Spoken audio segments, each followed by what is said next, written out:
Hey everybody, so today I've created this khaki green eye, half cut crease khaki green eye, and I just made it into a tutorial for you to all to watch. So if you want to learn how to create this nice khaki green half cut crease eye, a wee bit of wing as well, just keep on watching.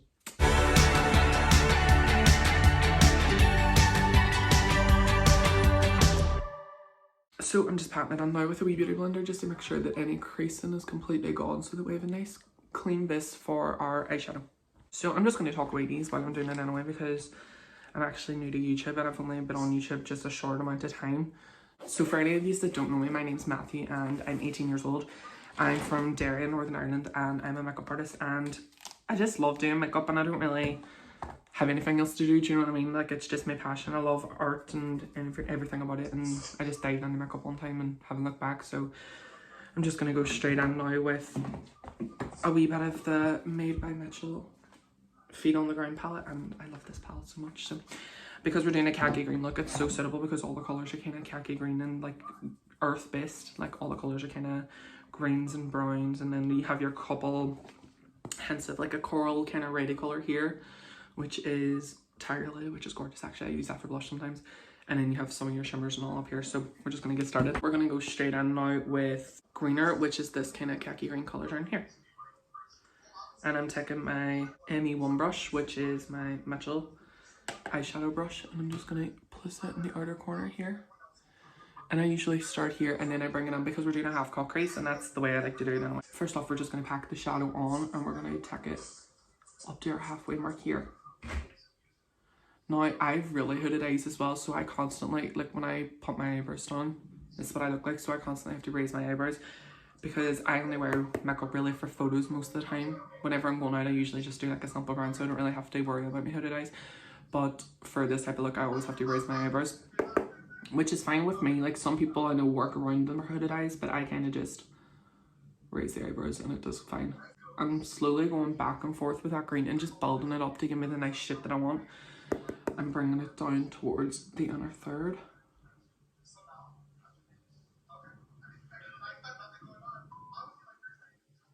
So I just want to intensify some of that green now, and I'm just going to pack it on exactly where I've put my shape. And then once I've done that, I'm just going to give my brush a wee dust off so that there's no excess product, and I'm just going to blend it out. Now, the easiest way to blend it out is just by doing small back and forth motions, and I normally hold my brush this far away from the top because the closer you hold it, the less control you have, where the further away you hold it, you have more control on how you want it to blend out. So, do you see what I'm doing? I'm kind of just keeping with the curvature of this eye because I don't want to smoke it out too much. Now I'm going to go on with my ME3 brush, which is just slightly bigger than my ME2 brush, and I'm going to go on with the colour Boarding House, which is like a deep brown with green undertone. Doesn't really look like it has a green undertone, but you can kind of see it in the light. I'm just going to pack it on here towards the outer V. So this is called the outer V because it's where your lash line meets your crease. So just pack on some of that dark brown shade.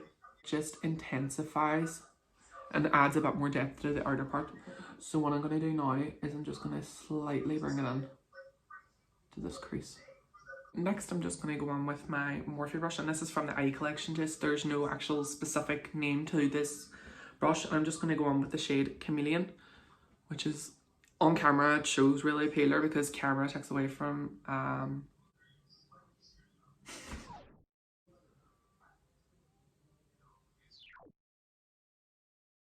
camera kind of washes out the color anyway, so on camera it doesn't look as pigmented as it actually is, but it's the shade Chameleon and it's more of a khaki green.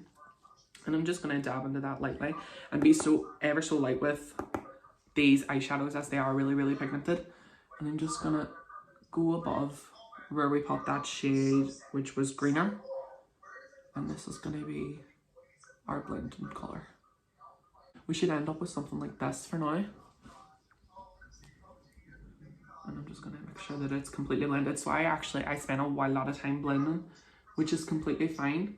And some people might not think they have the time for it, but I just want to create tutorials anyway. So if anybody's wondering about the look, they know how to recreate it and how I would normally do it step by step.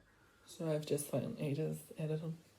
Do you realise that I accidentally edited out the part where I put the shimmers on my eyes? All three shimmers are in the Made by Mitchell palette in the Feet and Around palette anyway, just in case you are wondering. So next I'm just going to go on with my C&B Cosmetics E7 brush. This actually comes in a set, the Beautiful Basic set, but this brush in particular is one of my favourite brushes for doing like a kind of smoky wing liner.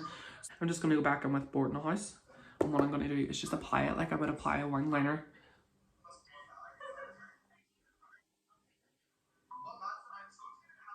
And the way I do it first is kind of getting along that lash line. And once I'm along the lash line, I can start worrying about the wing towards the end part. So I'm just grabbing the P. Louise Acid Rain brush here, and I'm just going to use that to wing out the rest of the side.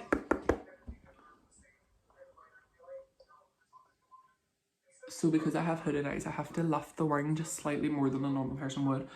So it looks kind of strange for a while, but once the lashes are all on, it just all comes together.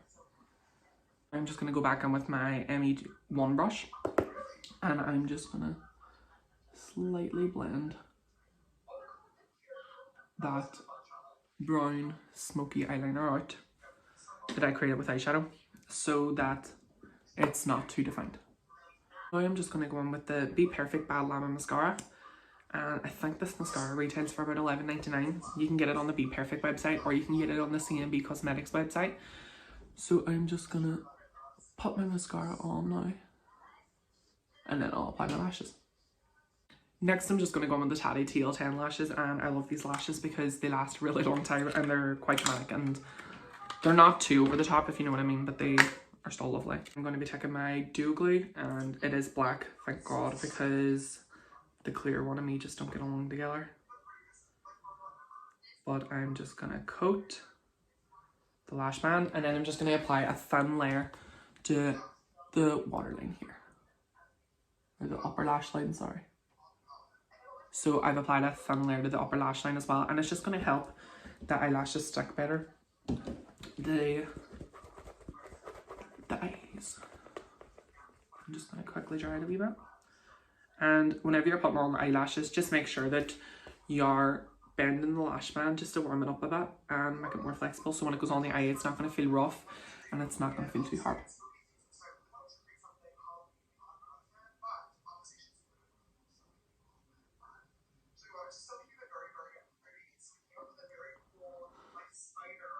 This is what we're looking like now, and all I'm going to do is just the inner corner part of my lash, I'm just going to bend it down and press it in, and I'm just going to tap this one up to kind of give it a more lifted look.